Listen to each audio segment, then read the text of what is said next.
The Art of the Good Life 52 Surprising Shortcuts to Happiness, Wealth, and Success by Rolf W. Read by Avicenna. 1. Mental Accounting How to Turn a Loss into a Win. I should have known shortly before the motorway exit in Bern. There is a great speed camera that lies in wait for unwary drivers. It seems there were 4 years and no idea what I was thinking. The flash jolted me out of the reverie, and a quick glance at the speedometer confirmed my fears. I was going to at least 10 minutes per hour too fast, and there was no other car for the far and wide, and nobody else I could pin the flash on. The next day in Zurich, I watched from a distance as a police officer tucked in the ticket underneath the windscreen wiper of the car. Yes, I was parked illegally, and the car park was full. I was in a rush, and finding a legal parking space in central Zurich is like finding a deck chair in the Antarctic, and for a moment I considered running over. I pictured myself standing in front of the officer, gasping for breath, hair disheveled, and trying to make him understand my dilemma, but I let it go.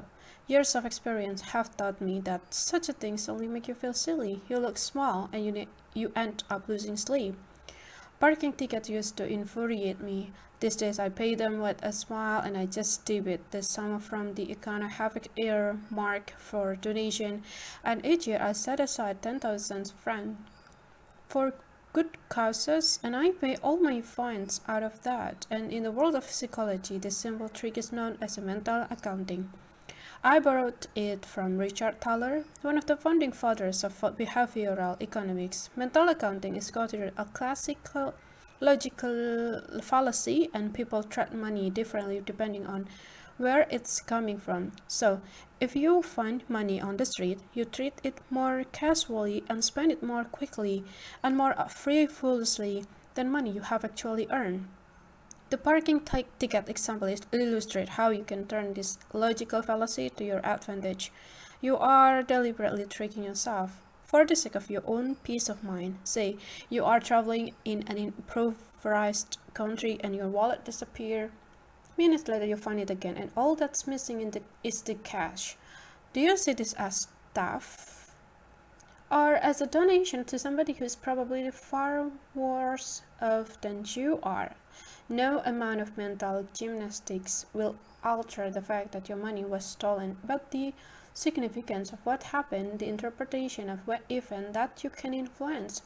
Living a good life has a lot to do with interpreting facts in a constructive way. I always mentally add 50% to prices in shops and restaurants. That's the amount of this pair of shoes or sole a la minuary will actually cost me, taking income tax into account. If a glass of wine costs $10, I will have to earn 15 in order to afford it. For me, that's a good mental accounting because it helps me keep my expenditure in check. I prefer to pay for hotels in advance. That way, I won't spoil a romantic weekend in Paris by being confronted with the bill at the end. The Nobel laureate Daniel Kahneman calls this the pick and rule. You remember the high point and the end of point of your holiday, but the rest is forgotten. We will take a closer look at this effect in the next chapter. If the end of the trip is a big fat bill presented to you like a marching orders by the snooty French receptionist and complete with the mysterious extras he has probably added on purpose to punish you for not speaking an accent less French, your memory of the romantic getaway will be forever tarnished, and pre-commitment, they call it in psychology, pay first, consume later. It's a form of mental accounting that takes the stink out of the payment. I pay taxes with equal non-challenge. After all, I cannot upturn the taxation system single-handed. So I compare what I get in return for my money in a lovely city of Bern with the cities like a quiet Riyadh and the jam-packed concrete wasteland of Monaco or the surface of the moon, all places without income tax. Conclusion. I would rather stay in Bern. People who move to ugly cities for tax reason make themselves seem petty and stubborn, not exactly solid bedrock for a good life. Interestingly, my transactions with such individuals have thus far all been bad. That money cannot buy happiness is a truism, and I would certainly advise you not to get work into a ladder over incremental differences in the price. If a beer is $2 more expensive than usual or $2 cheaper, it elicits no emotional response in me whatsoever. I save my energy rather than my money. After all, the value of my stock portfolio fluctuates every minute by significantly more than $2. And if the Dow Jones falls by a thousandth of a percent, that doesn't faze me either. Try it for yourself. Come up with a similar number, a modest sum of to which you are completely indifferent. Money you consider not so much money as white noise. You don't lose anything by adopting that attitude, and certainly not your inner poise. There was a period around the time I turned 40, after a long spell as an atheist, when I started doggedly trying to find God again. For several weeks, the obliging Benedict monk at Ensidin put me up as a daily guest. I have fond memories of this time, remote from worldly hustle and bustle, and no TV, no internet, and barely any phone signal. Thanks to the thick medieval walls, most of all I enjoyed the silence during meals, and the monks were forbidden from speaking. I may not have found God, but I did learn another mental accounting trick, this time temporal rather than monetary. In the refectory, as they call the dining hall, the cutlery is placed in a small black casket about 8 inches long. At the beginning of the meal, you open the lid and extract a neatly bundled fork, spoon, knife, and the message. You are basically already dead, and everything that follows is a gift. Mental accounting is at its best. It taught me to value my time and not to waste it getting into a tizzy. Do you hate queuing at the supermarket, waiters at the dentist, and staying in traffic jams on the motorway? Your blood pressure reaches 150 in seconds, and you start frantically releasing stress hormones. But instead of getting upset, consider the following: without this unnecessary agitation eating away at your body and soul, you would live a whole year longer. That extra you would more than make up for all the time you spend in queues. As the upshot, you cannot nullify the loss of time and money, but you can reinterpret it. Open your box of mental accounting tricks and see for yourself. The more practice you are at dodging fallacies, the more fun it is to occasionally commit one on purpose. Remember, it's for your own good. Number 2. The fine art of correction. Why we overestimate setup. You are sitting on a plane from London to New York. How much of the time is it sticking to the flight path? Do you think 90% of the time, 80% of the time, 70% of the time? The correct answer is never. Sitting beside the window, gazing at the edge of the wing, and you can watch the jumpy little airliners. They are there to make constant adjustment to the flight path, and thousands of times per second. The autopilot recalculates the gap between where the plane is and where it should be and issues corrective instructions. I have often had the pleasure of flying small planes without autopilot when it's my job to carry out this minuscule adjustment. If I release the joystick even for a second, I drift off course. You will recognize the feeling from driving a car even on a dead straight motorway. You cannot take your hands off the wheel without fearing out your lane and risking an accident. Our life worked like a plane or a car, and we would rather they didn't. That they run according to plan, foreseeable and undisturbed. Then we would only have to focus on the setup, the optimal starting point. We would arrange things perfectly at the beginning: education, career, love life, family, and reach our goals as planned. Of course, and I'm sure you know, it doesn't work like that. Our lives are exposed to constant turbulence, and we spend much of our time battling crosswinds and the unforeseen caprices of the weather, and yet we still behave like a naive fair weather pilots. We overestimate the role of the setup and systematically underestimate the role of correction.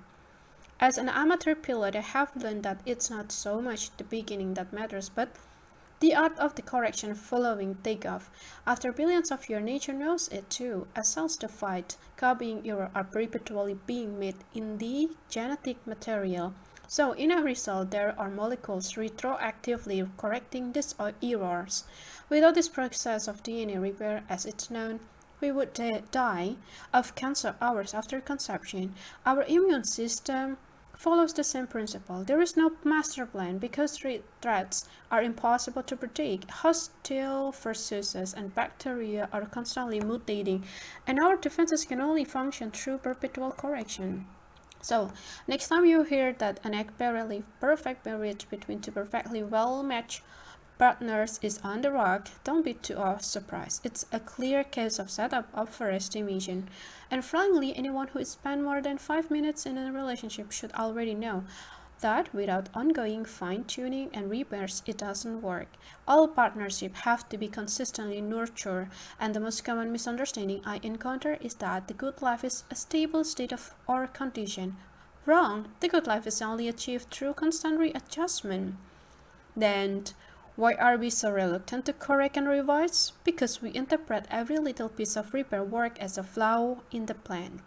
Obviously, we say to ourselves our plan is not working out. We are impressed. We feel like a failures. The truth is that plans almost never work out down to the last detail, and if one just occasionally come off without a hitch, it's a purely accidental. As the American general and later President Dwight Eisenhower said, plans are nothing, not planning is everything.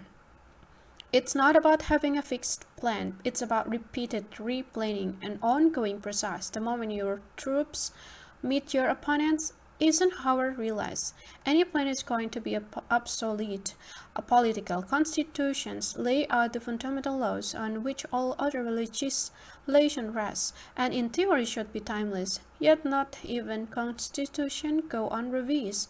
And the Constitution of the United States, originally signed in 1787, has been amended 27 times so far, and Federal Constitution of the Swiss Confederation has undergone two through-going revisions since 1848 and dozens of partial ones, and the German Constitution 1949 has been altered 60 times. This is not an embarrassment, as I'm eminently sensible. A capacity for correction is the foundation of any functional democracy. It's not about electing the right men or the right women. It's about replacing the wrong men or the wrong women without bloodshed. And democracy has a built-in correction mechanism, and it's the only form of government that does. In other areas, unfortunately, we are even less willing to correct ourselves. Our school system is largely geared toward the setup and impasses on the factual knowledge, and certification makes it seem like it's primarily about getting the best possible grades and giving our career the best possible jumpstart. Yet the connection between degrees and workplace success is growing ever more tenuous. And while the ability of self-correct is growing ever more important, even though it's hardly taught at school, the same phenomenon is apparent in the development of our characters. I'm sure you know at least one person you would consider a wise and mature individual. What do you think? Was it the setup, the perfect genes, and the ideal upbringing, a first-class education that made this person is so wise? Or was it act of correction of constant work on their own issues and shortcomings, a gradual elimination of these inadequacies from their life? The upshot, we have got to get rid of the stigma attached to correction. People who self-correct early on have an advantage over those who spend ages fiddling with a perfect setup and crossing their fingers that their plans will work out. There is no such a thing as an ideal training. There is more than one life goal. There is no perfect business strategy, no optional stock portfolio, no one right job, and they are all myth. The truth is that you begin with one setup and then constantly adjust it. The more complicated the world becomes, the less important your starting point is. And so don't invest all your resources into the perfect setup at work or in your personal life. Instead, practice the art of correction by revising the things that are not quite working, swiftly and without feeling guilty. It's not an accident that I'm typing the science in a Word 14.7.1 version of 1.0 hasn't been on the market for years. Number 3, the pledge. Inflexibility as a stratagem. Inflexibility as a stratagem. In 1519, the Spanish conqueror Hernán Cortés reached the coast of Mexico from Cuba, and he summarily declared Mexico a Spanish colony and himself the governor. He then destroyed his ship, eliminating an exchange of return for himself and his men. From an economic perspective, Cortés' decision makes no sense.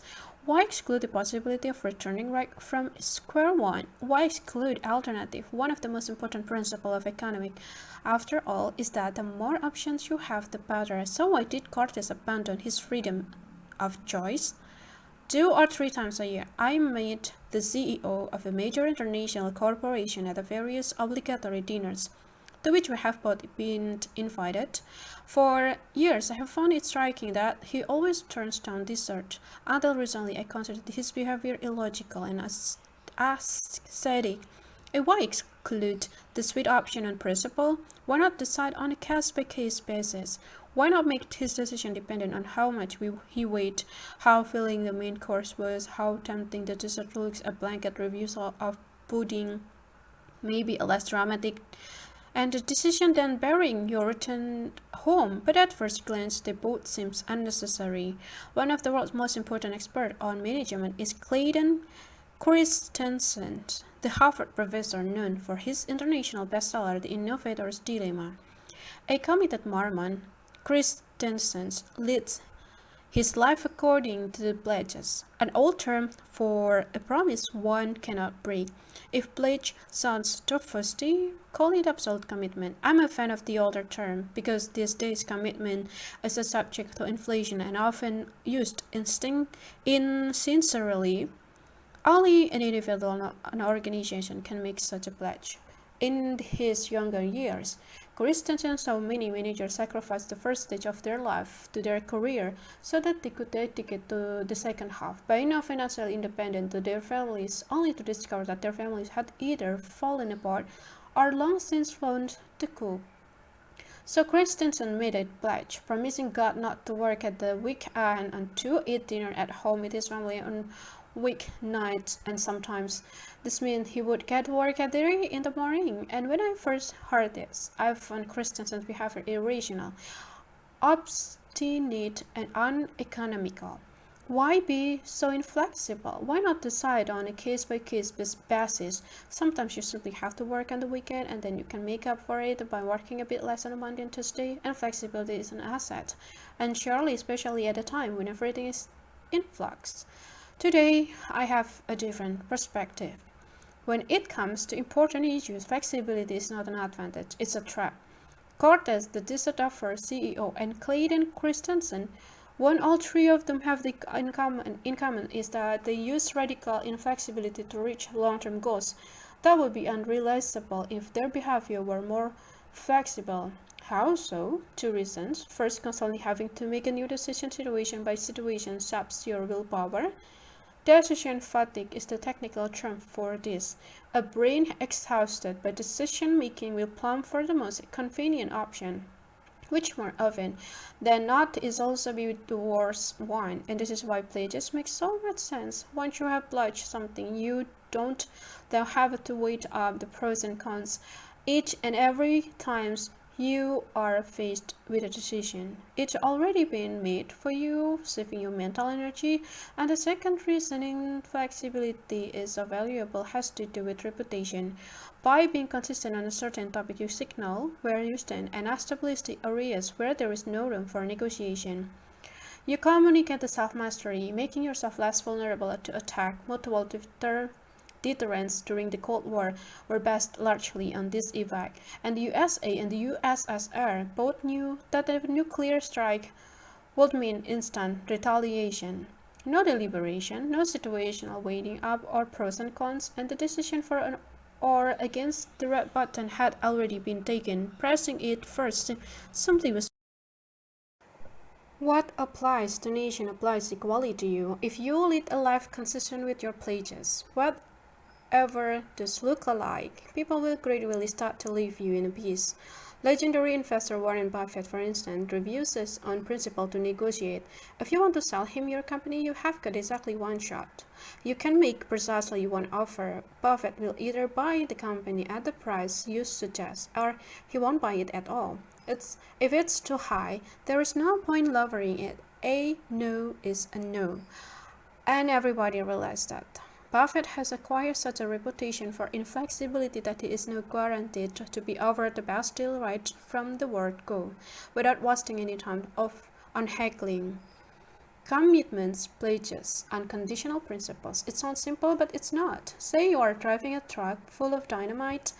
Down a ram road reach a single land road. Another truck is coming up toward you, also loaded with the dynamite, who swerves first. If you can convince the other driver that you have made a stronger commitment, you will win. In other words, the other driver will swerve first, assuming he is acting rationally. If, for example, you can convince the other driver that your steering wheel is locked and you have thrown the key out of the window, you are signaling an extremely strong commitment. That's how strong, believable, and radical your pledges have to be in order for your signals to be effective. So say goodbye to the cult of flexibility. Flexibility makes you unhappy and tired, and it distracts you from your goals. Chain yourself to your pledges uncompromisingly. It's easier to stick to your pledges 100% of the same time rather than 99%. Number 4, the black box thinking. Reality does not care about your feelings or why every false step improves your life. The British de Havilland Cornet was the world's first commercially produced jetliner. In 1952 and 1954, it was involved in a number of mysterious accidents in which the machines broke up in mid-air. One plane crashed shortly after takeoff from Calcutta Airport, and another split apart as it flew over an Italian island of Elba.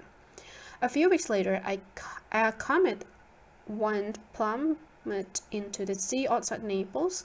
In all 3 cases, there were no survivors. The fleet was grounded, but investigators couldn't determine what causes the crashes, so flights were resumed.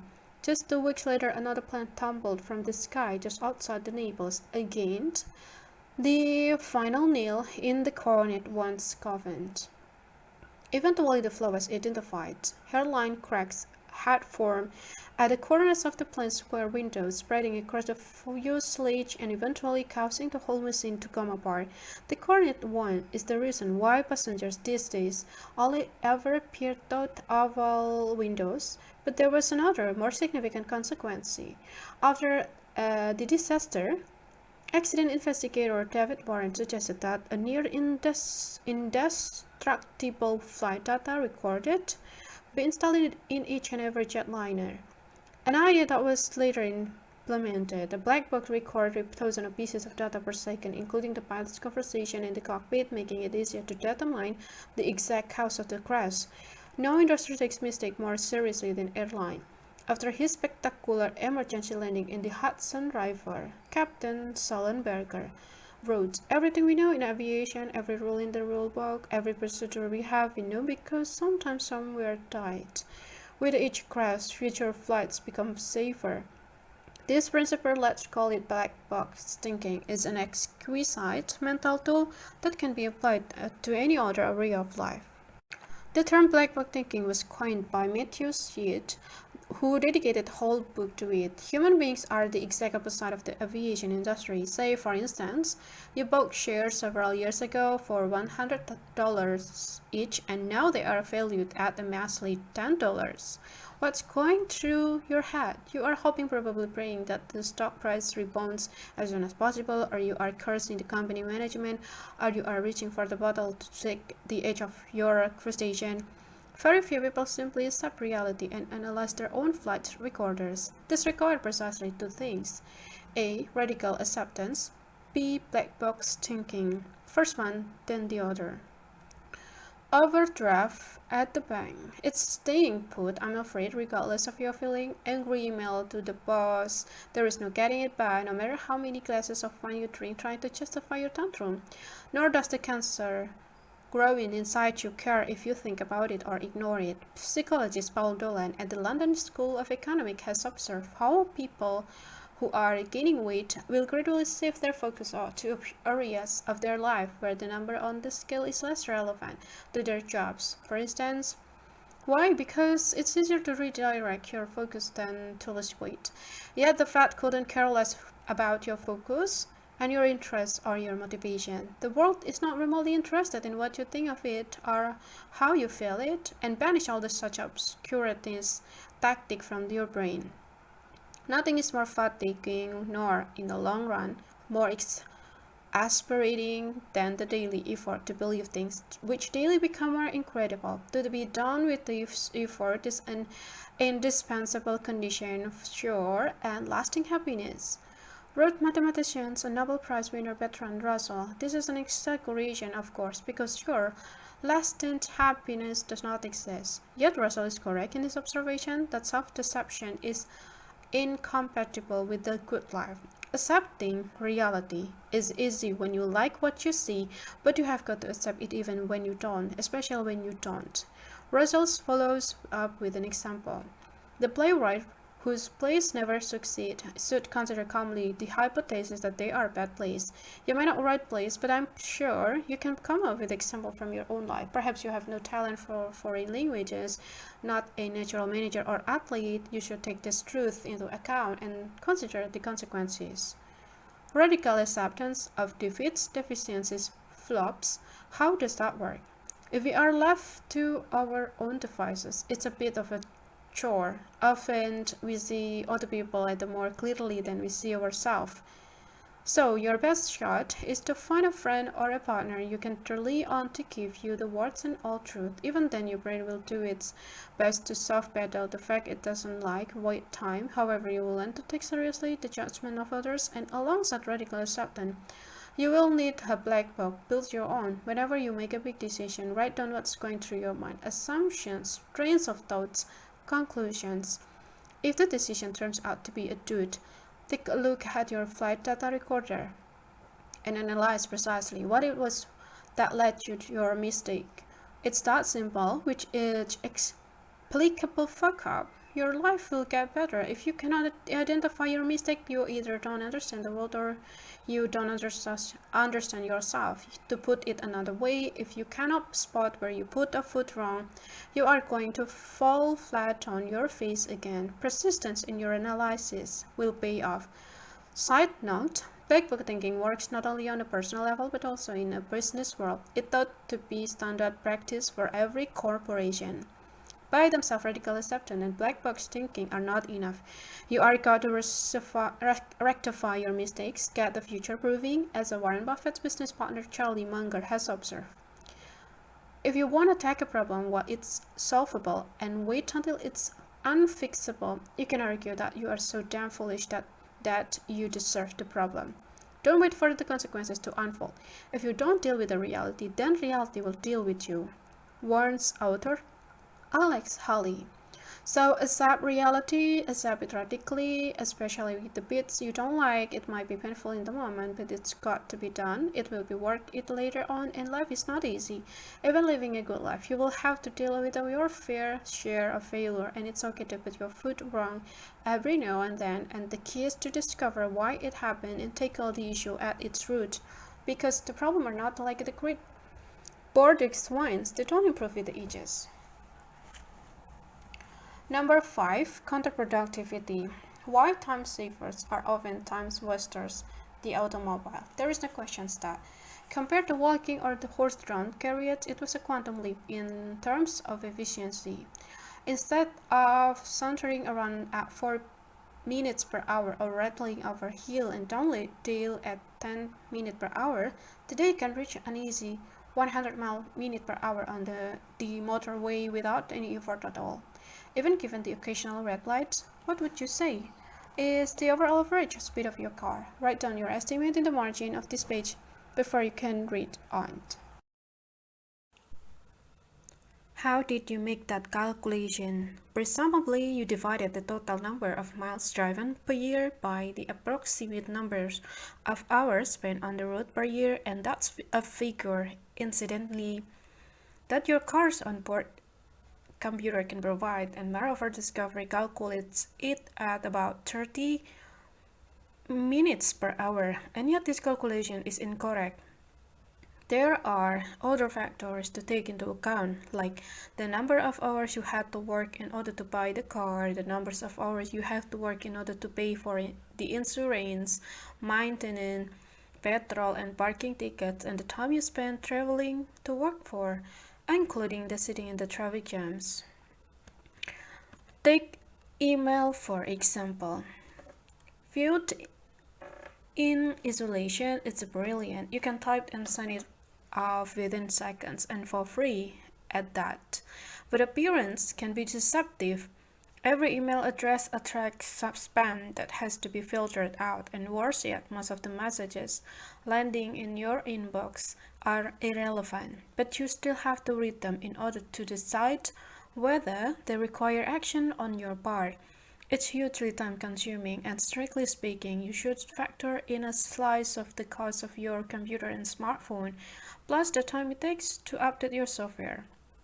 A rough estimate puts the cost at $1 per relevant email, just as much as an old-fashioned letter. Let's take presentation as an example. A talk given to the management or customers used to consist of a series of coherent arguments, handwritten notes sufficient and lived, perhaps with a few lines on an overhead projector. In 1990, PowerPoint launched onto the market, and all at once, millions of managers and or their assistants started sinking millions of hours into the presentation. Adding carries colors, busier fonts, and also hilarious animation effect. And that gained Neil. Suddenly everybody was using PowerPoint, so its own lost its impact, a classic arms race effect. The hidden costs of counterproductivity come into play, and in the form of millions of hours squandered in unlearning the software, installing endless upgrades, and finally designing and predefining the slides, and PowerPoint is generally considered productivity software properly. However, it should be called counterproductivity software. The negative effect of counterproductivity may often catch us unaware, but it comes as no surprise to biologists. The effect have been apparent in nature for millions of years, and the male peacock furnished in a kind of aesthetic arms race with a competition with increasingly long and beautiful plumage is faced with the impact of counterproductivity as soon as he runs into a fox. The longer and the more magnificent his feather, the better his change with the ladies, and the easier he becomes for predators to spot. Over millions of years, a balance has developed between sexual attractiveness and inconspicuousness, and which ensures survival. Every extra centimeter of plumage has a counterproductive effect, and the same is true, incidentally, of a stag's antlers or the vocal skills of songbirds, and so be on your guard against counterproductivity. It's apparent only at the second glance. I have got used to only using one laptop. There is no network in my house, keeping the number of apps on my smartphone to an absolute minimum, so only rarely replacing still functional older gadgets. I avoid all other technology. No TV, no radio, no gaming consoles, no smartwatch, no Alexa. From where I sit, smart homes are a horror movie scenario. I would rather switch my lights on and off manually than use an app I have to install, connect to the internet and continually update, and plus my old-fashioned light switches cannot be hacked, another counterproductive factor that can be eliminated. Do you remember when digital cameras came on the market? Liberation. At least that's how it felt at the same time. No more expensive film, no more waiting for it to be developed, no more unflattering photographs. You can easily take a dozen more. It looked like a huge simplification, but in hindsight, it's a clear case of counterproductivity. Today we are sitting on a mountain of photos and videos, 99% of which are superfluous, without the time to sort through them, yet compelled to clap them all over the place in local backup drives and in the cloud, visible and exploitable by large internet corporations. On top of that, that is the time have to spend working on the images, the complex software that periodically demands updates, and the labor-intensive transfer required when you buy a new computer. The upshot, technology, usually heralded as full of promise, often has a counterproductive effect on our quality of life. A basic rule of the good life is as follows. If it does not genuinely contribute something, you can do without it. And that is doubly true for technology. Next time, try switching on your brain instead of reaching for the nearest gadget. Number 6. The negative art of the good life. Do nothing wrong and the right thing will happen. There are old pilots and there are bold pilots, but there are no bold old pilots. As an amateur pilot myself, I'm often put in mind of this saying. I quite like the idea of being an old pilot someday. It's certainly better than the alternative. When I clamber into the cockpit of my old single-engine plane, I'm not aiming for anything spectacular.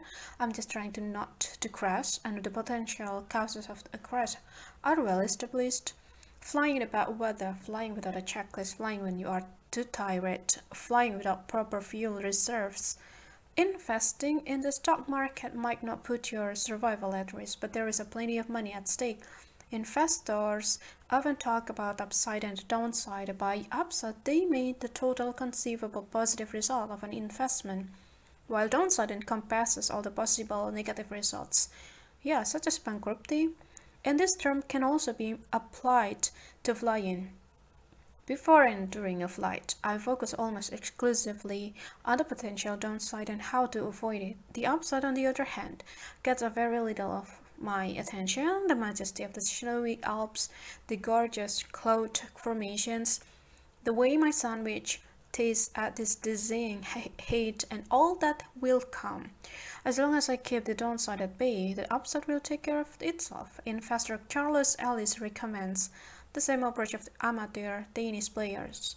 Unlike pros who can play virtually every shot wherever they choose, amateurs make endless mistakes. They smash the ball into the net, they aim too long, too high, at the wrong area of the court, and professional tennis is an entirely different game from the amateur variety.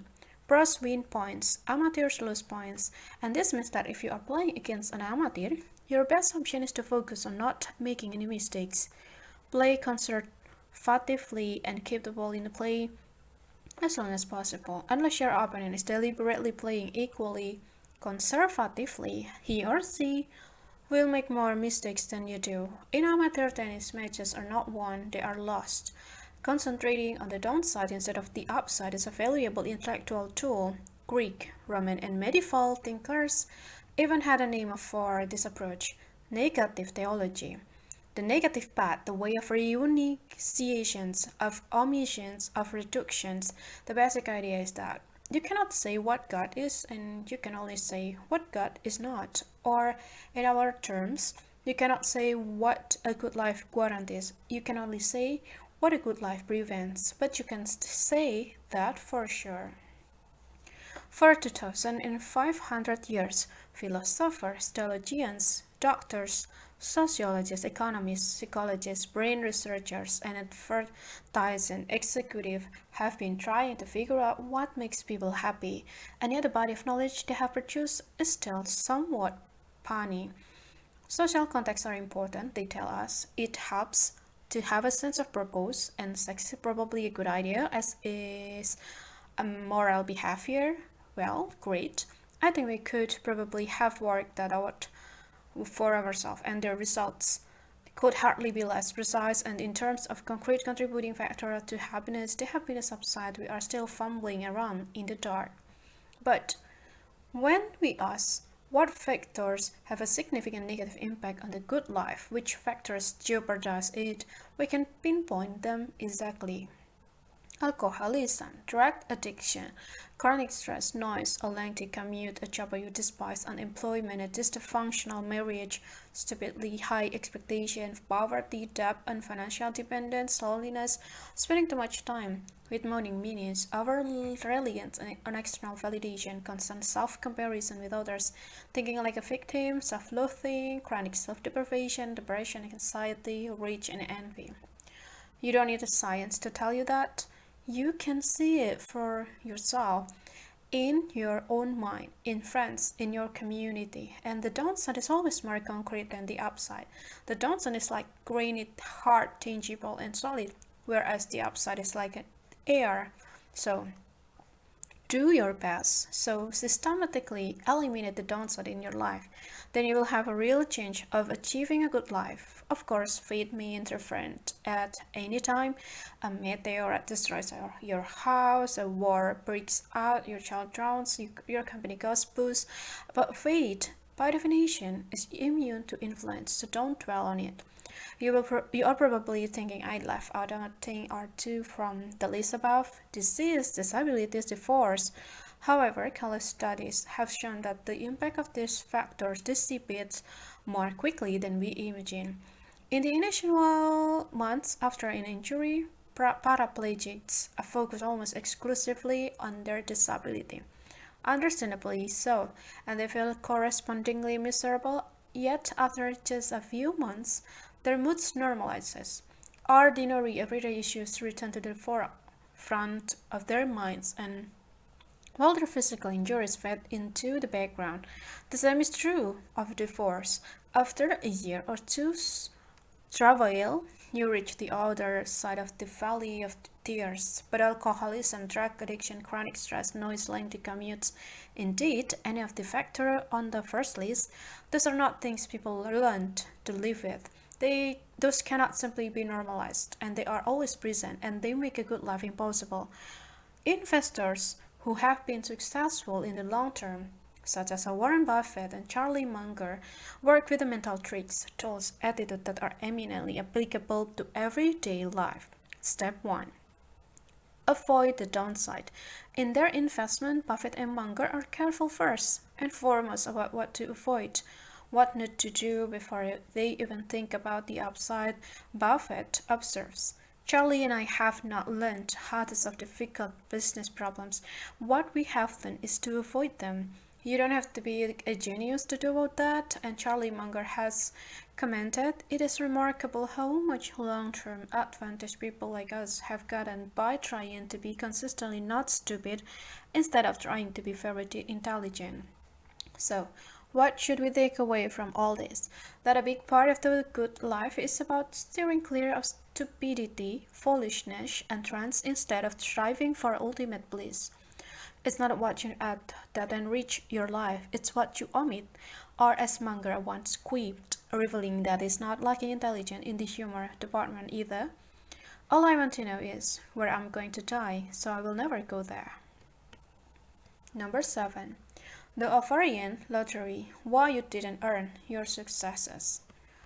Happiness is something you have, but success you have got to earn. So we think, take a stock and ask yourself, how successful has my life been so far, and use a scale from +10 superstar to -10 total loser.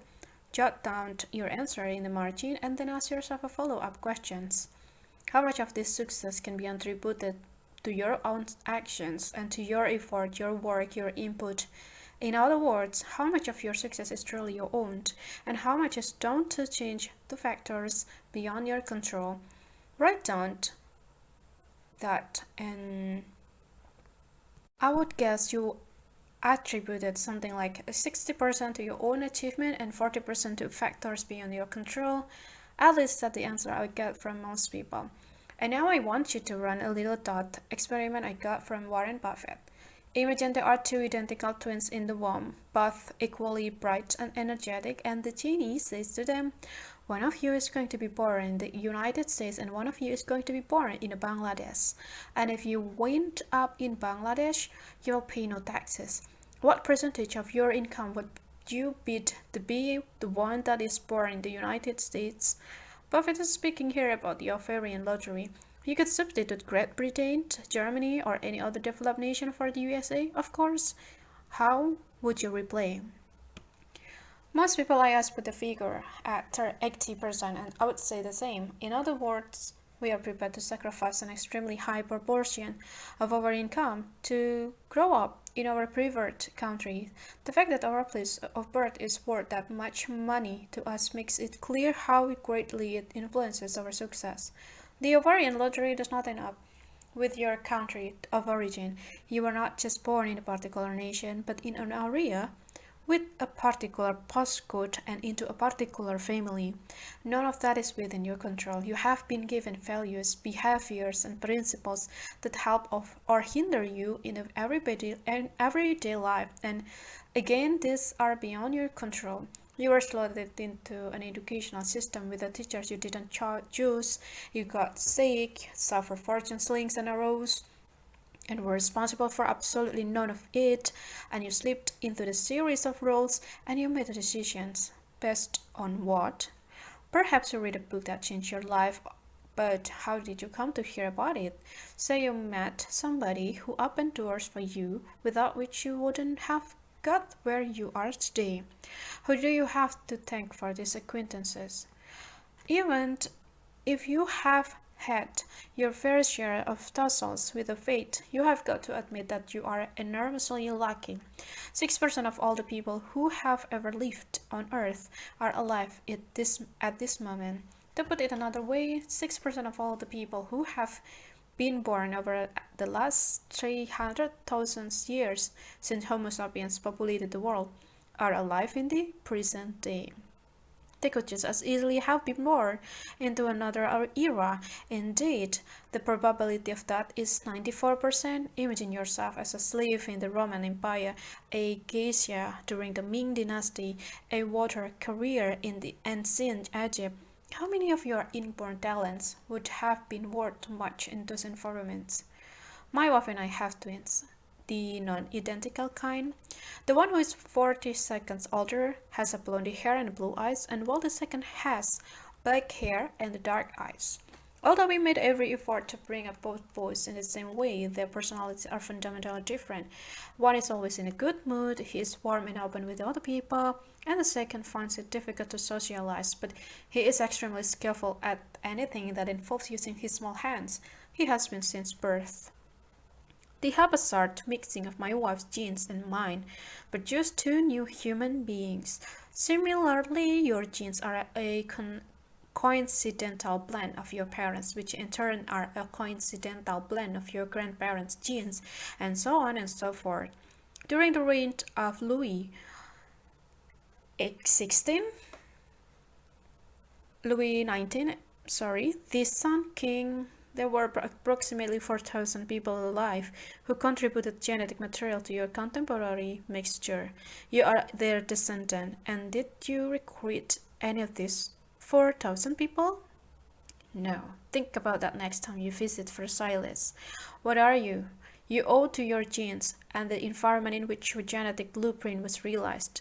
Even your level of intelligence is largely determined by your genes, so it's whether you are introverted or extroverted, open-minded or anxious, reliable or sleepy. If you believe your success is based on relentlessly hard work, undriving tenacity, and far too many nights sleep, you are not necessarily wrong. It's just that you owe the willpower you are so proud of to in the interplay between your genes and environment. So, given all that, what proportion of your success would you ascribe to your own achievement? Correct. The local answer is 0%. Your successes are fundamentally based on the thing over which you haven't control whatsoever. You haven't really earned your achievements. The consequences? First, stay humble, especially if you are successful. The greater your success, the less you should toot your own horn. Modesty has fallen out of fashion these days, and there is nothing we like better than showing off on social media. Restrain yourself. I'm not talking about false modesty here, but the genuine article The thing is, you see, that people who pat themselves on the back, even if they do so quietly, have been taken in by an illusion, and pride is not only pointless, it's also factual misplaced. Getting rid of it is a fundamental cornerstone of the good life. Remind yourself daily that everything you are, everything you have and can do is the result of blind change. For those of us blessed with a good luck, for you and me, gratitude is the only appropriate response. One nice side effect is that grateful people are demonstrably happier people. Second, willingly and ungrudgingly surrender part of your unearned success to people who were born with the wrong genes into the wrong families. In the areas with the wrong postcodes, it's not just noble, it's commonsensical, and donation and taxes are not financial matters. First and foremost, they are issues of morality. Number 8. The introspection illusion. Take feelings seriously, just not your own. What can you see right now? What objects are in front of you? Try to describe them as precisely as possible. Take a minute before you read on. Another questions: how do you feel right now? What emotion can you identify, and try to describe them as precisely as possible. Take a minute before you read on. In the first case, I'm sure your answer were very precise. You see the page of the book, black letters on white backgrounds. Perhaps you look out and let your gaze sweep around the room: furniture, spotted plants, pictures on the wall. No matter what you saw, it was easy to describe. Now, look at your answer to the follow-up question about your emotions. They probably somewhat nebulous. Maybe you are in a bad mood right now, but what precisely do you feel? Are you angry, disappointed, sulky, peevish, bitter? And if so, then why? If you are in a good mood, where exactly has it come from? Perhaps you sense no current emotion in particular, or they only surfaced once I asked about them. Don't be frustrated if you had a hard time describing your feeling. It's not that you are inarticulate. English has more than 300 adjectives to identify different emotion.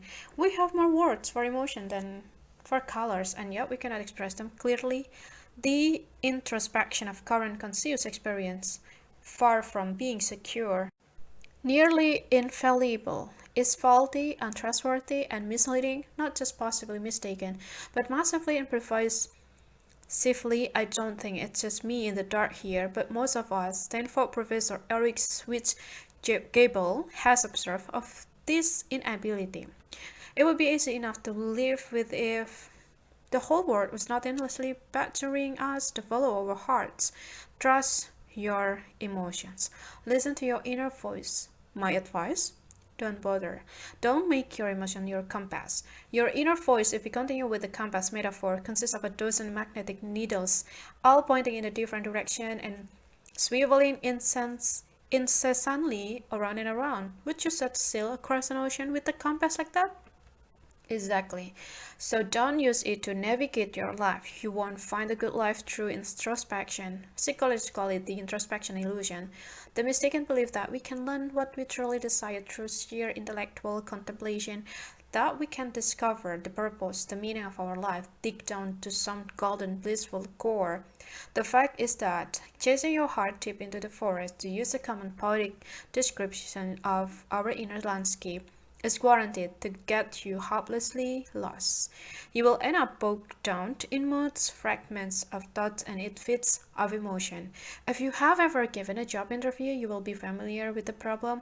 You chat to the candidate for half an hour, then you are expected to pronounce judgment of this basis. Research has shown that such interviews are useless, and you are better off analyzing the candidate's track record. Makes sense. After all, what's more meaningful? 30 brief minutes of conversation or 30 years of overall accomplishments? Introspection is nothing but a job interview with yourself, highly unreliable. What you should be exploring is your past. What are the recurring themes in your life? Examine the evidence, not your subsequent interpretation of it. But why, then, is introspection so unreliable? Two reasons. First, listening to your inner voice ever more deeply and often is not going to help you replicate your genes in the next generation. From an evolutionary perspective, it's far more crucial that you be able to read the emotion of others, which is reassuring because we are demonstrably more skillful at that. In particular terms, this means your best bet is to ask a friend or a partner what's going on inside your head. He or she will be a more objective judge. And the second reason why introspection is unreliable is that people love nothing better than being the sole authority in the room. Whatever we decide, we feel deep down there is nobody around to contradict us. That might feel pleasant, but it's not very helpful because there is no mechanism for correction. Because our emotions are so unreliable, a good rule of thumb is to take them less seriously, especially the negative one. The Greek philosopher called this ability to block things out ataraxia, a term meaning serenity, peace of mind, equanimity, composure or imperturbability.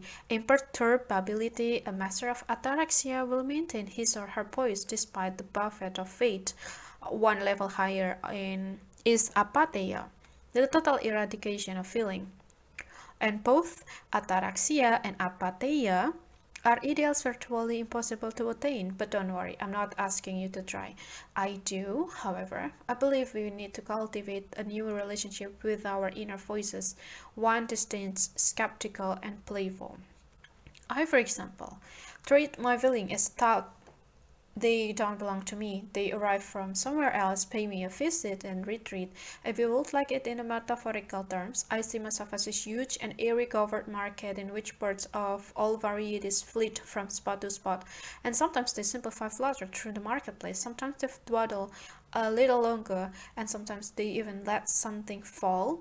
But sooner or later, they all move on. Some I like more, some I like less, but since I sketch out this image in my head, I've no longer been owned by emotions.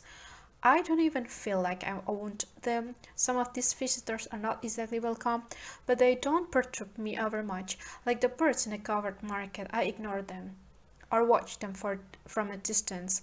And the bird metaphor can be taken further still. If you assign species of birds to your emotion, you can treat them even more playfully. Jealousy in my imagination is a small green chirruping sparrow. Anxiety is a flapping thrush, and so it goes on. You get the picture? You probably recognize this from your own experience. If you try to repress negative emotion with the sheer force of will, you only make them stronger. Yet if you can't figure out a relaxed, unserious way of dealing with them, you might not achieve total equanimity. Nobody does, but you will find a certain sense of composure. If the bird metaphor does not appeal to you, then picture your feelings as a toddler's.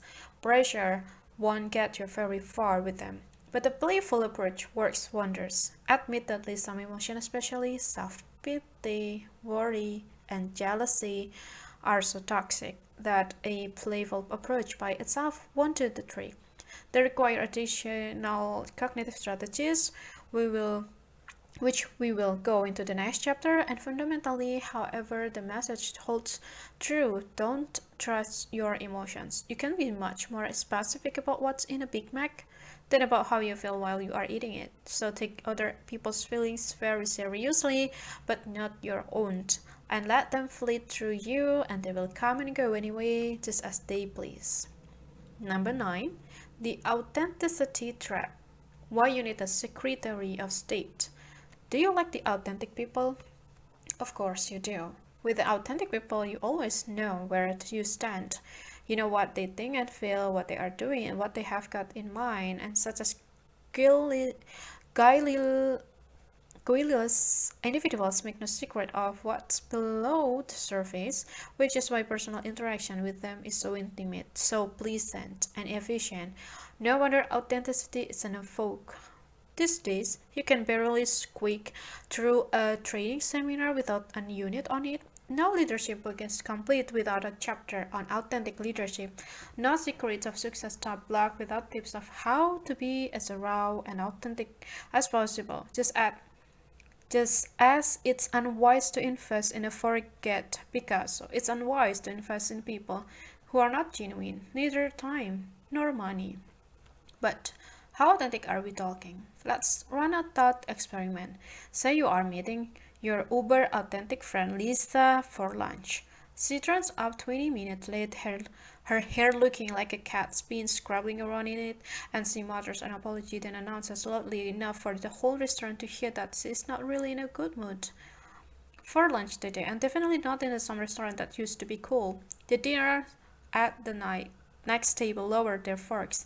After a moment of silence, Lisa starts complimenting your outfit, although she points out that your watch does not really go with it. That is not the way you have put everything together. She leans across the table mid-flow, grabs the glass of wine you have just ordered, and downs it in a single gulp. Sorry, I'm so thirsty. Having finished her starter, she then plunks her head down into the table and goes to sleep, leaving you caught in the crossfire of strangers' glances. 5 minutes later, when the spaghetti is served, she wakes up and stretches with an animal yawn, laughing. I'm not just myself without my power nap, Picking up one strand of spaghetti after the next, she dunks them into the sauce with her finger and then lets them fall into her mouth, declaring that is so much more fun that way. Then, because she simply got to get it off her chest, she tells you everything she dreamed last night, all of which is total nonsense, but you have already asked for the bill, and that, dearest reader, is a rough distillation of authenticity in its purest form. In his book Mirror, Mirror, the British philosopher Simon Blackburn recounts the story of Charles Darwin's burial in Westminster Abbey. William, great biologist's eldest son, was sitting in the first row of the cathedral when he felt a sudden draught across his bald head. So he took off his black clothes and wrapped them over his bare scalp, where they remained for all to see throughout the whole service. William Darwin may not have been as bad as our fictional lunch date Lisa, but it's safe to say you can have too much authenticity. We expect a certain degree of propriety of manner, of self-control, of civilized mispresentation, and face-to-face at least, only we have long ago devolved to Lisa's level. If you are not sharing your innermost feeling in an online video before you go to bed, you are considered stuffy and insincere. Yet fundamentally, even the most authentic of this display on social media remains artificial, stage managed, and the users know it. My recommendation: don't buy into the authenticity hype for several reasons. 1. There is the simple fact that we don't really know who we are. As we saw in the previous chapter, our inner voice is anything but a reliable compass. It's more like a hodgepodge of conflicting impulses. We don't understand ourselves, so what exactly is authentic behavior supposed to be revealing? Authenticity has a role to play in a romantic relationship or a very close friendship, but it's out of place in a casual acquaintanceship and certainly in public. And number 2, you are making yourself look ridiculous. Name one famous figure you truly respect: a statesman, a general, a philosopher, a captain of industry, a scientist who regularly brought out their innermost feelings. You won't find one. People are respected because they deliver on their promises, not because they let us eavesdrop on their inner monologues. Number 3, cells are the building blocks of life. Every cell is enclosed by a membrane, the purpose of which is to repel hostile intruders and precisely regulate which molecules are allowed to pass through. We see the same dynamic play out with the organism as a whole, and for the same reasons, animals have skin, trees bark. An organism with no outer layer would die immediately. On a psychological level, authenticity just means you have given up on this barrier. You are particularly inviting people to exploit you. You are making yourself not just silly, but vulnerable. Yeah. If the mental model of the second persona does not suit you, try putting it this way. Think of yourself as a nation with a State Department and a Secretary of State.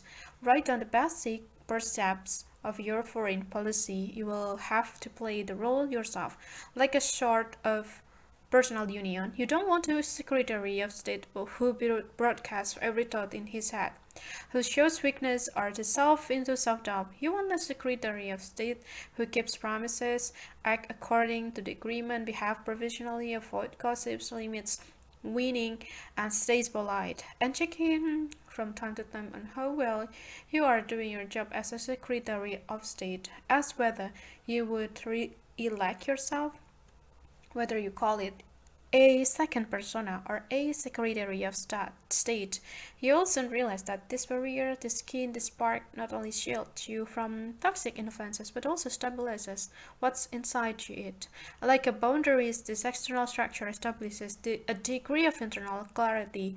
So even if other people, your employee or alleged friends, occasionally demand you show more authenticity, don't fall into the trap. A dog is authentic. You are a human being.